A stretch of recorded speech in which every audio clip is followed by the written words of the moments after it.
So much clicked into place for me when I understood the psychology of why we care so much about what other people think about us, especially in gym contexts. And as I started to understand the tools that we can use to stop us from feeling so self-conscious and experiencing so much gym anxiety, I became aware of how essential it is to understand these things, because so many of our day-to-day decisions can be impacted by how much we care about what other people think about us and how much it affects us. And when so much of our day-to-day is dominated by our ideas or thoughts or assumptions about what other people think about us, our life can become incredibly narrow, which is very unhelpful, especially if we want to start being more physically active, going to the gym, exercising more, and moving towards our goals. What's important is to recognize that it's not as simple as just telling yourself to stop caring about what other people think. So in this video, I'm going to explain to you the psychology of why we care so much about what other people think about us, especially in gym context. And I'm going to give you the exact tools of how to start managing this so that it stops impacting on your life so much. Because I want you to be able to move beyond your assumptions of other people's judgments about you. And by the end of this video, you will be able to start doing more of the things that you want to do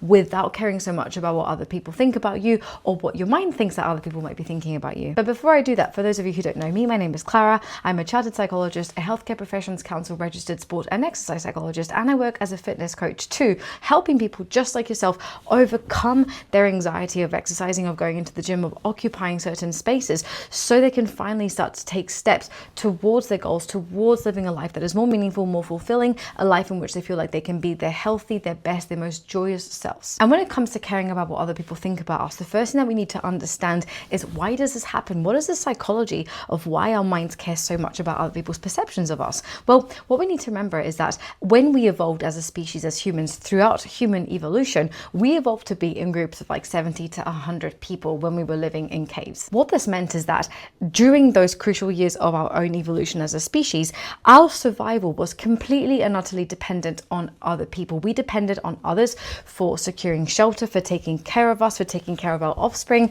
for making sure that they were hunting and thinking of us when hunting. So almost like taking us into account of thinking of us and kind of like holding us in mind positively when they were gathering food, and for protecting us against, other tribes or groups, or even against animals, and even passing on knowledge, for example, about what berries can kill you and what berries are safe to eat. So what that means is that throughout our human evolutionary history, we have literally evolved because we have been able to develop this ability to make sure that other people are holding us positively in mind, because at the time there wasn't an unlimited amount of resources, and so we were dependent on other people thinking of us and considering us when making decisions about food. So actually, other people's opinion of us has always been incredibly important, and it is likely that our ancestors, who did not care so much about what other people thought about them, were not the ones who ended up surviving or having their genes passed on, because we've all met a narcissist and you don't really want to take them into account. It's very likely that those people may have been more ostracized and maybe like separated from the group. And as the saying goes, a lone monkey is a dead monkey. We are not built to survive alone. Existing alone or trying to live alone at the time was equal to death. Like, that is literally what our brain has evolved to think when we are left alone, or when we experience ourselves as maybe being ostracized or isolated from others. Because when we were left alone, we may have been vulnerable to the elements and could have died from that. We could have been killed by prey. We may not have been able to gather enough food for ourselves to feed ourselves, or we might not have even known which berries to eat or which ones to stay away from when it comes to surviving, because we didn't have other people there to inform us of that information. So already from our evolutionary history, we are predisposed to have to care about what other people think about us. It has been essential to our survival. Not only that, but our evolutionary history has created, or we've almost like inherited, the brains of our ancestors who cared about what other people thought about them. And to those ancestors, that inherited thinking pattern, we have basically learned or taken from them that being alone is equal to death. So literally, it's not a you thing that you seem to care more about what other people think about you. It is literally, you can blame your ancestors if you want to. Like, it is your evolutionary history that has prepared you to survive. So all that to say that caring about what other people think about you is not irrational. It is perhaps the most rational thing that we have ever evolved to do as a human species. The issue, of course, is that these days our survival isn't as dependent, of course, on other people kind of thinking of us or keeping us in mind positively. And especially in a situation like going into the gym, or even like exercising and moving your body in open spaces, we know that not being accepted or other people judging us is not going to lead to death, which is why it's often so distressing when we observe that these situations impact us so much, and that can get in the way of us actually showing up and going to the gym, because we're plagued by this anxiety of what other people are going to think about us, especially if we're relatively new to the environment, or if we're relatively new to exercising, because we might be thinking about whether we're doing the exercises correctly. We might be thinking that other people are judging us if we inhabit a body that is maybe not the social norm or the socially acceptable norm. We might be very self-conscious if we observe other people looking at us. We might think that, you know, they're going to be judging us and thinking negatively of us, or thinking that we're pathetic or weak or disgusting, that we don't belong there, etc., etc., etc. I think it's important to take into account too that the gym as a context isn't in and of itself not intimidating, right? It's, you know, there's lots of weights, there's often lots of people who appear to have lots of experience. When you go into a gym space, you're likely to encounter people of all sorts of body shapes and sizes, and people with all sorts of levels of expertise. But if your mind is already on hyper alert, thinking that you don't belong and thinking that you're not going to fit in and that other people are going to be judging you, then it becomes even more difficult to be at ease, because again, your mind is in a threat state. It's going to be looking out for danger, and so any type of cue information that you observe from other people is going to automatically be interpreted from this threatening lens, and your mind is going to assume that it is dangerous, and as a result of that, your mind is going to tell you to get the hell out of there because you are not safe. And of course, you know, similar to what I was saying earlier about survival, our mind has evolved to keep us better safe than sorry. And so inevitably, not only have we evolved to want to make sure that other people hold us in positive regard, but we've also evolved this inherent automatic thinking pattern of making sure that we're better safe than sorry. And when you combine the two, going into a threatening space like the gym, or what our mind can perceive to be quite threatening,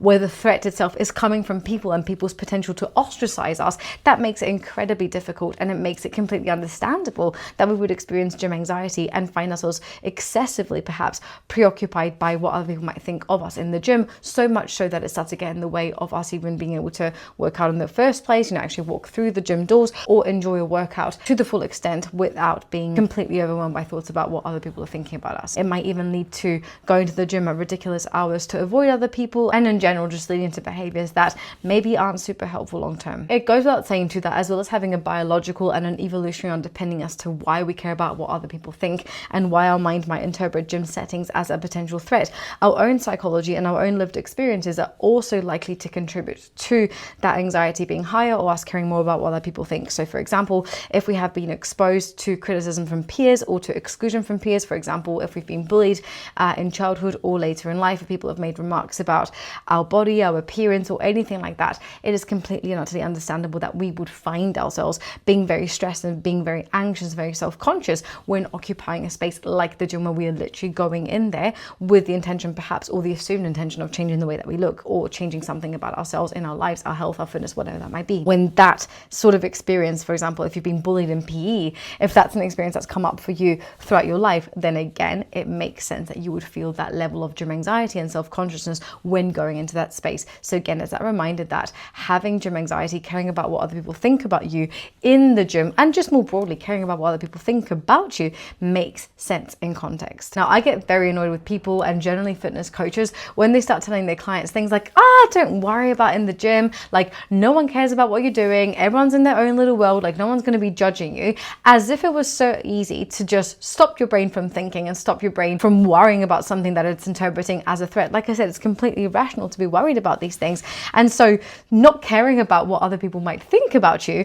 is basically like trying to delete a thought from your brain. I don't know if you've ever tried to delete a memory, or if you've ever tried to stop thinking about something, like if you've ever tried to stop thinking about a pink elephant in a tutu, like suddenly, as much as, or the more you try to stop thinking about a pink elephant in a tutu, the more you see the pink elephant with a tutu in your brain, and the next thing you know, this fucking elephant is juggling and stuff like that. It doesn't work. Telling yourself to stop thinking about something, or trying to stop yourself from thinking about something or worrying about something, often has the opposite effect. It's a bit like fighting quicksands, right? The more you try to fight it, the deeper you sink. The same goes, the more that we try to eliminate a thought or get rid of it or stop thinking about something, the more pronounced it becomes in our mind, because our mind is suddenly attuned and aware of the fact that this is clearly important, and it doesn't want to leave or like let go of that particular thought. So that isn't going to work. And in fact, it's incredibly patronizing to tell somebody, just don't think about it, like, who cares? Because actually try to convince yourself with logic that something isn't important. As much as you might know that it's not rational to care so much about what other people think about you in the gym,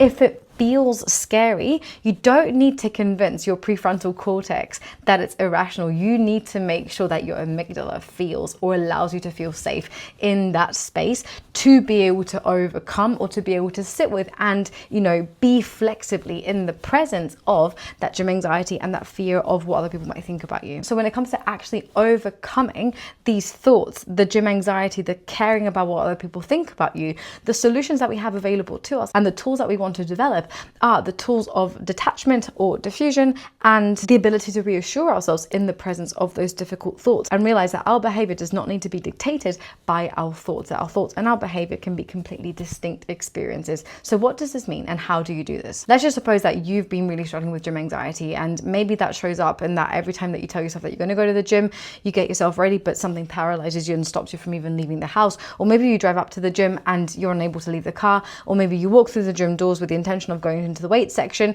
and instead you find yourself beelining for the cardio machines, and you go there for 20 minutes, you try to, you know, zone in completely, you don't pay attention to anything else around you, and then you leave running out basically of the gym and you feel relieved once it's over. No matter what the circumstance is, when you notice that thought of gym anxiety, what I want you to start doing is just actually acknowledge that that's what you're experiencing. Okay, we need to start by acknowledging what is showing up for us, allowing those thoughts to be in, allowing ourselves to be in the presence of like, holy moly, okay, like I am literally feeling really anxious, really stressed about this. It's then about actually paying attention to how we experience that sensation in our body, right? Actually getting acquainted with what that feeling is like for us. Where do you feel it? Is it tension in your stomach? Does your throat start to close off? Does your chest cave in? What actually happens for you? Because the more you can become acquainted with these experiences, the more you can realize that you've actually got the capacity to be with that anxiety as opposed to avoiding it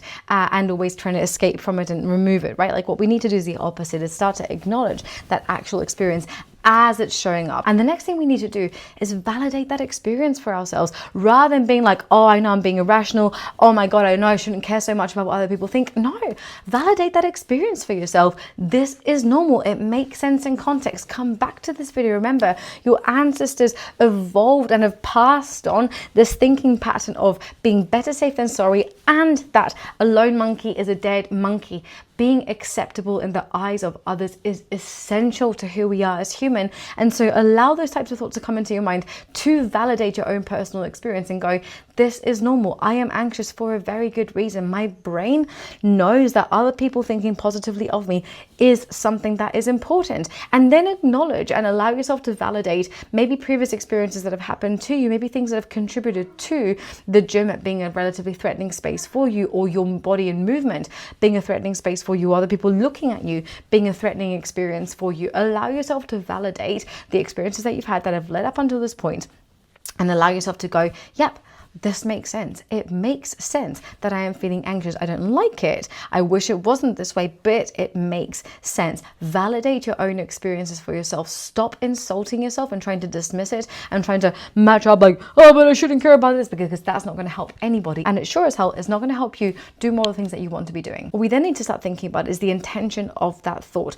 Already I've alluded to this, right? So often when we feel this gym anxiety, what our brain and mind wants us to do is to get the hell away from that, right? In the face of threat, we can experience either a fight, flight, freeze, or flop response. So fight and flight are pretty activating ones. So we might go into the gym and realize that we want to run out of the gym straight away, or like make a beeline for something. Or we might walk into the gym and be really on edge and be thinking about like, okay, well, if someone says this to me, I'm going to say this back, and blah, blah, blah, and your mind starts to really plan for how you're going to almost like counter attack should anybody say anything to you in that situation. However, we can also respond in a freeze or flop way, which is a lot more inhibitory, where you might go into the gym and you might walk in and just completely freeze, or you might be thinking about going to the gym, get yourself ready, and then feel blocked in how you move forward. Or the flop response, which perhaps is a bit more unlikely in the situation, but you might find yourself again just sort of totally collapsing, just like feeling really floppy, feeling really tired, and not really able to get yourself going in the presence of the thought of what might happen if I do go into the gym, if I do actually expose myself to the potential risk of people judging me for who I am, for what I'm trying to do in the situation. So it's about understanding, once you've validated the fact that you feel anxious and that this is your experience. It's about understanding the intention of that thought. What is the thought and what is your physical response trying to get you to do? And once you've understood that, you can then pick up on the direction, right? Like if that anxiety was in charge of your behavior, what would it want you to do? Very often it would probably be some form of avoidance, irrespective of what that might look like. But of course, when you recognize that avoidance is the default modus operandi, but you're watching this video because you don't want to avoid going to the gym, it's actually quite important to you, what we can do is start to sit with that, okay? We realize that we have a choice. In observing what's going on for us, we can go, okay, I'm noticing that in this situation, I'm feeling incredibly anxious. And when I get tangled up with that anxiety, when this anxiety shows up for me and essentially like occupies my entire mind and I feel overwhelmed by it, what it makes me want to do is avoid the gym. Maybe I don't even get to the gym. Maybe I avoid going to the weight section. Maybe I avoid whatever that might be. Maybe I avoid wearing the clothes that I want to be wearing at the gym, whatever that might be. It's about acknowledging what it makes you want to do or what it would make you do if you allowed that anxiety to be in charge. And once you recognize that, you can start to think about, okay, if instead of avoidance, if instead of moving away from the things that are important to me, because of course, if we let the anxiety win or if we let the anxiety take over, we end up, avoiding anxiety. Very helpful short term, but long term we end up getting very frustrated at ourselves because we're not actually doing the things that matter to us. Okay, so what would I like to be doing instead? Maybe you want to move towards going to the gym because your health is really important to you. Maybe building muscle is important to you. Maybe being more physically active is more important to you. Maybe you want to lose weight and that resistance training is a key part of that. No matter what that is, think about why it is that you would like to be able to overcome this anxiety and stop caring so much about what other people think about you. What does that mean to you? If you were able to go to the gym more frequently, how would your life be better? What would be different for you? And in thinking about that, it's not about whether you would like the anxiety or not, because of course you don't want to be anxious, but are you willing to experience anxiety in the service of doing the thing that's important to you? Are you willing to be in the presence of that anxiety, which you've already acknowledged mentally and physically, that you've already understood, you've reflected on the intention of it, you reflected and validated that experience for yourself? Are you willing to be in the presence of that anxiety if that means that you get to move towards the thing that's important to you? And if you are willing to be in the presence of that anxiety, because again, this is entirely a choice that you get to make, what you can start to do as you approach the gym, and you can do this in a cyclical manner, is again that process of acknowledgement, that process of just paying attention to what's showing up, the thoughts, the physical sensations. And you can start to remind yourself that you can come back into your body, that you're in control, that you can have a thought, but that thought does not have to impact what you do. You can have a thought of, I'm super anxious, I don't want to go to the gym, and you can roll your shoulders and be like, yeah, but I'm in control of my body. It's the same as if you could have a thought or say it out loud, like, I can't stand up, and you can still stand up, right? Like the thought, unless you're a wheelchair user and can't actually stand up, obviously, but you can have the thought and it doesn't have to impact your behavior. So we can have the thought, we can have the experience of anxiety, but you're still in control of your body.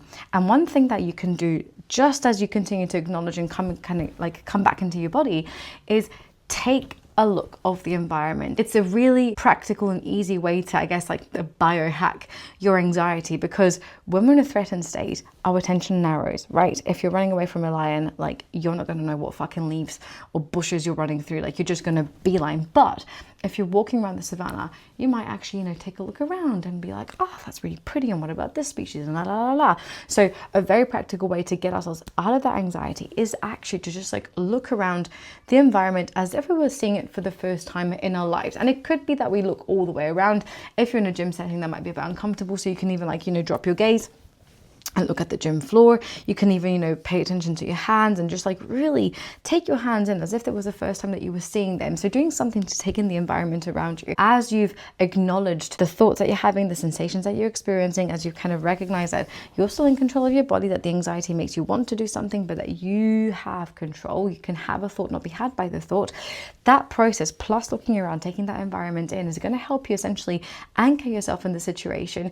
And it's not going to get rid of the anxiety, because this isn't about anxiety elimination.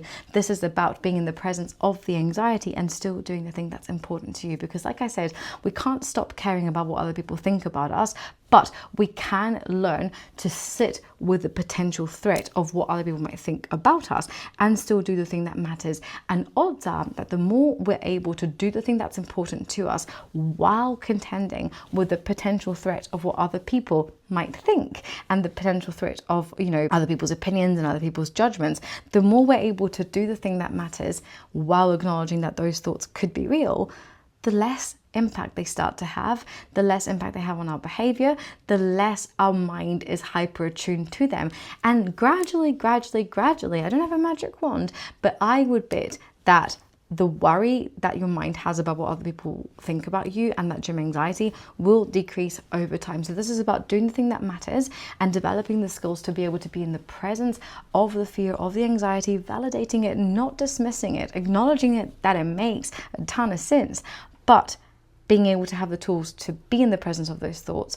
Because the more you're able to do the thing or having the thought, the less that thought starts to weigh on you, because the more you realize that you can still do the thing, and over time the less impact those thoughts have and the less you care about what other people think. And of course, as a result of that, your gym anxiety reduces over time. I know that's a lot to take in, and I don't have a magic wand or a glass ball to predict what will happen if you give this a go, but over half a decade of helping my clients with this exact process tells me that if you practice this enough times, you will stop caring about what other people think about you and your gym anxiety will go away. Of course, if you want one-to-one support to work on this stuff and to actually get a lot more tailored support as you move through this worry that you have about what other people think about you and caring about that too much, or if it's impacting on how much you're exercising and if it's giving you a lot of gym anxiety, then of course feel free to inquire about working with me by clicking the link in the description. Thank you so much for watching this video as always, and I look forward to seeing you in the next one.